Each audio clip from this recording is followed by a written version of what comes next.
Julian, there's something really interesting about your career. So you started a company 15 years ago, and along the way, you're doing all these different marketing jobs. And I'm gonna read some of these jobs, like social media campaign manager, digital marketing manager, manager of digital marketing.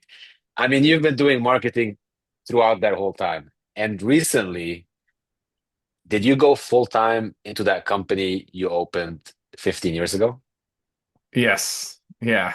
It's kind of been a journey, you could say. A lot of moonlighting. And I guess, it's goes back to when I was in university. One of the things that was told to me by a lot of my professors was you need experience in marketing. No one's hiring somebody without experience. And I was like, okay, well, I'm going to look for jobs. And of course, they were right. Everybody was looking for experience. Everybody was like minimum 2 years, 3 years in a similar role. And, you know, when you want to start somewhere, you find a way. And in my case, I was like, I'm going to make my own way. I'm going to start a business. I was at the period where Facebook was just starting to be discovered as a business tool. It was still very much a personal only kind of network. And businesses were starting to realize this is a place audiences are going. It's a channel we need to invest in and figure out. And so I might be dating myself a little bit, but that is that is where my career arc starts at the early days of Mhm. social media. And I leaned into it and I said, you know what? I know social media a Mhm. little bit. I'm going to start doing this for people that I know. And that's how it all started as a side hustle in that space of offering those social media services. Mhm. But I think it's incredible that you kept it going. I mean, even though you knew that you needed the experience, you could have easily just stopped it entirely, Yeah. focused on your job, but you kept it alive. Why'd you do that? Well, I say that it was alive in some form or other throughout that entire period because it's evolved a lot since, and there were times where I was not focused on it as much. The sort of client base kind of went up and down like a roller coaster, and there were moments where I was like, I should really just stop doing this because my career is my focus. This is where all my income comes in from, or most of it, and I don't know, something never like I couldn't let go of it. It's like a little like your child, and you're just like, I can't Mhm. Mhm. can't quit on him. I gotta keep, developing this child into an adult one day. And I guess I just kept it alive for that reason, that just, idea that I would never be doing it again just didn't really seem like a road I wanted to go down. But there were many moments where I thought about quitting or just, hanging up that sort of part of my life and Mhm. focusing entirely on the career. And if I fast forward to basically about a year ago, a little over a year ago at this point, um, I'm several years into a career in marketing and 4 years into a job in a big corporate company, which is, very well paid and nice benefits, kind of golden shackles type situation. But it's very stressful. There's a lot going on, and you're not necessarily reaping the rewards from a more intrinsic standpoint. It's like everything you're doing is so micro in scope compared to the size of the company. It doesn't feel like you're really making a difference. And I had some clients that I had continued to work with throughout the years. And, if you build them a beautiful website or you double what they're making through their digital ads in terms of leads, or you find a way to increase their Amazon sales by 50% or what have you, that's impactful. That feels like you've made a step change in your client's business, and that was really rewarding. So I found myself kind of at that stage where it was kind of like you need to pick a lane. And I was really at the end of my rope. Like I was burning the candle on both ends and stress beyond belief. And I fell into burnout and had like very high anxiety. And that was a whole journey in and of itself. But it led me to kind of decide that it was time to really make a major change and start focusing on that entrepreneurship journey if I wanted to do it or completely unplug. It was like I couldn't do both. And I took a leap of faith. Um, and, in some way, the universe was like listening and said, yes, this is the move. This is what you should have done. And kept, not handing me, but like, let's just say, like bringing opportunities my way, which was fantastic. So as those opportunities kept coming in, this became a reality 15 years down the road. Uh, finally all of that work, all of the foundation, and I would say that in many ways, I thank my career and like the opportunities that I had in those corporate jobs to get me to where I am, because many of the people I work with now, they're ex-colleagues or they're people that, worked with people that I worked with before. And so they ask like, hey, like, do you know anybody who can help with e-commerce or with Amazon? And they immediately think of me and they refer me in, and Mhm. it's the rest is kind of history at that point. So that is huge. And I wouldn't have had that if I just said from day one, I'm 100% an entrepreneur and, I'm not gonna do this career thing. So I also think that the journey had to be what it is. There was no other way to get to where I am. That was Mhm. the path, and it was a long one, but it was worth it. Julian, let me just say this. This is really inspiring. All right. Like I'm 15 years is such a long time to make the easy choice of just clicking on the X button, but you never Mhm. did. And I think that deep down you knew eventually you were just gonna go back full time. You didn't know when, but you knew that eventually you were gonna do it. So let me ask you about this. Since you were talking about old colleagues that are now customers, how much do you think your personal brand is correlated to your corporate brand? Do you feel like they're one and the same, especially in the field you're in today? Do you feel like people trust Julian, so they will trust Webriser? Yes, I think that they're very much tied together.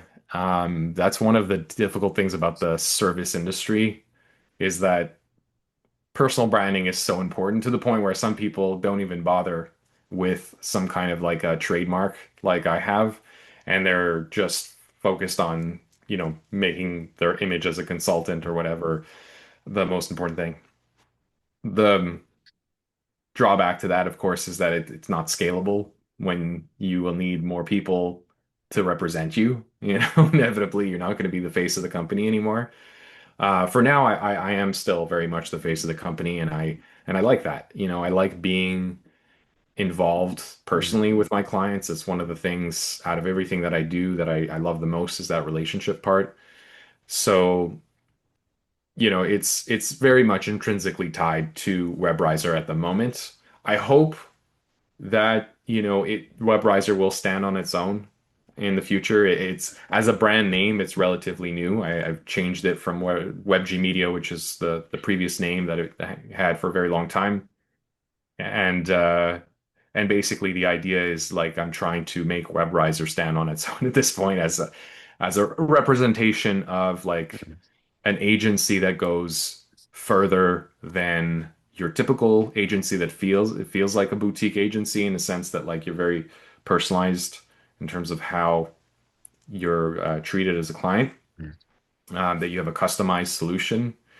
And so it's not like what you would get with, I won't name names, but there's agencies out there for small businesses, and they're not selling a tailored package. They're selling something that's packaged as a one size fits all.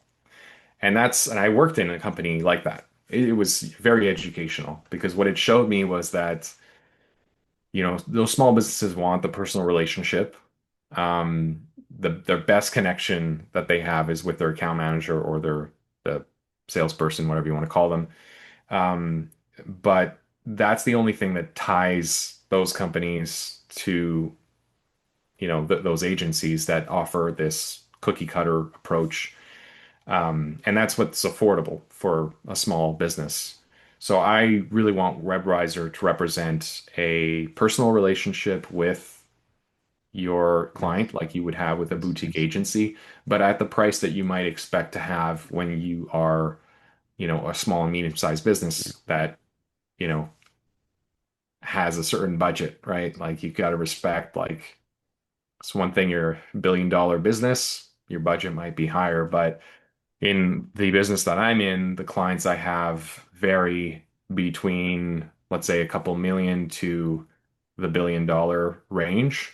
So there's a wide scope, and I want to be able, whether they're, really way up there in the range or at the lower part of the range, that I'm able to really offer them that personalized experience. So inevitably, I am very tied to the brand, I guess the long answer.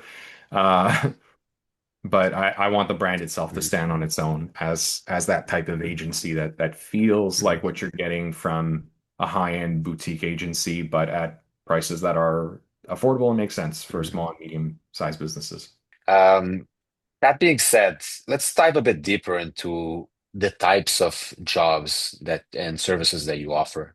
Marketing is a broad term, right? It Mhm. can go, you can be doing a lot of different things. So what are the types of clients that you look for, and what kind of services do you really specialize in?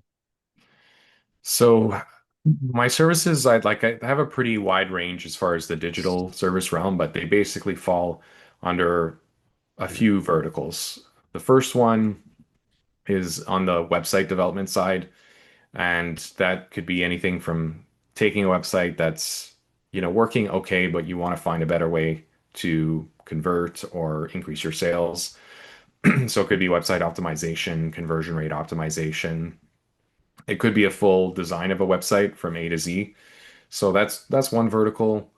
There's the vertical that is more in the digital marketing space, so running advertising, social media content, that kind of thing.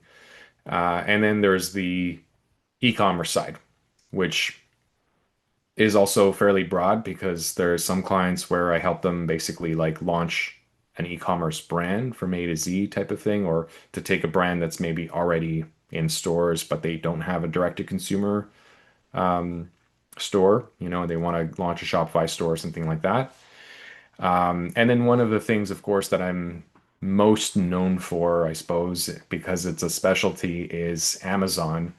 And whether that's taking a business that's not on Amazon and not necessarily selling on that type of a channel yet and getting them launched, or taking an Amazon business and scaling it, finding those opportunities to really optimize it and grow it into a 6 or 7 figure business.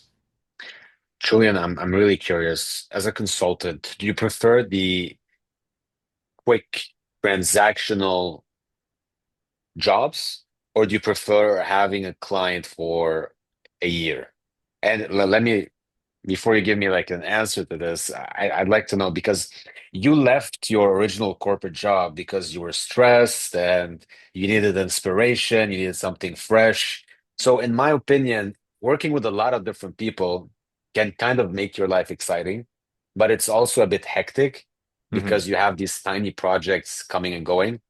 Whereas the journey, you're kind of back to what you're doing in the corporate world where you have like one main focus, one big client, but at the same time, I feel like there's a balance somewhere. I'm not sure how you Yeah. look at this. So tell me. Yeah, of course. So basically, when I looked at the, possibilities for what I could offer as services, and I guess I didn't really mention this, but in the early days, I had a partner, and he was a website developer. Like that was his background, website programming, and he looked at it as like, I want big projects, and that's how he liked to work. Like he liked to have a beginning and an end. And, obviously with those big projects, the price tags on those projects are generally pretty big because you got to put a lot of effort in a defined period of time. And yeah, and I mean it's a little bit more like you have to be structured in the sense that like it's not an indefinite contract. This is what they're giving you as time to execute on a certain thing. And there's a beauty to that, and I enjoy those types of projects. But, my argument in terms of like if I'm going to be for that sort of longer term service agreement where, it's a 1 year agreement or, ongoing, is that like I'd rather have that long-term relationship with the client because we could do so much more, and oftentimes like if I sign like an ad contract, I will put a clause in the contract that we need to have a minimum 6 month time agreement.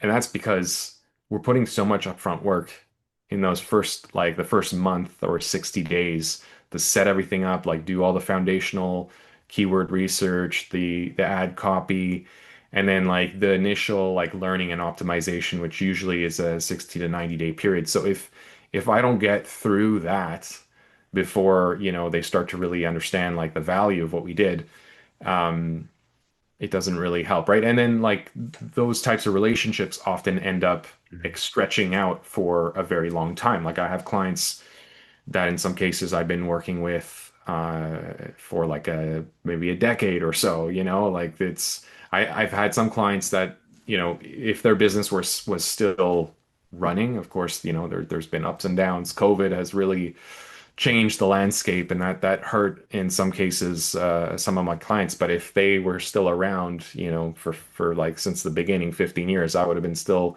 working with these clients. So anyway, I guess I would say my preference is I'd rather a long-term relationship where we can build on that and we could kind of scale something together rather than like a one and done project. As much as they have value and I like to do those too, I have both in terms of services that I offer. But yeah, it's really important to have those ongoing relationships. And it also makes it just, as an entrepreneur, like to know that you have X number of clients that are going to be with you for the near future for the next 12 months. It helps with that stability. And, just from a personal standpoint, like you're like, okay, well, I'm going to be able to pay my salary over the next year, right? Like that's a concern when you're starting off as an entrepreneur and you have no other source of income. Like you need to be able to, make ends meet. And yeah, that's hard to do with these one and done projects that are, you know, ephemeral, I guess, in nature. Julian, thank you so much for doing this. I really My appreciated pleasure. the conversation at the time. Yeah, it was my pleasure, and thank you for having me. Looking forward to seeing more episodes of your podcast, and thank you for having me. Thanks, Julian.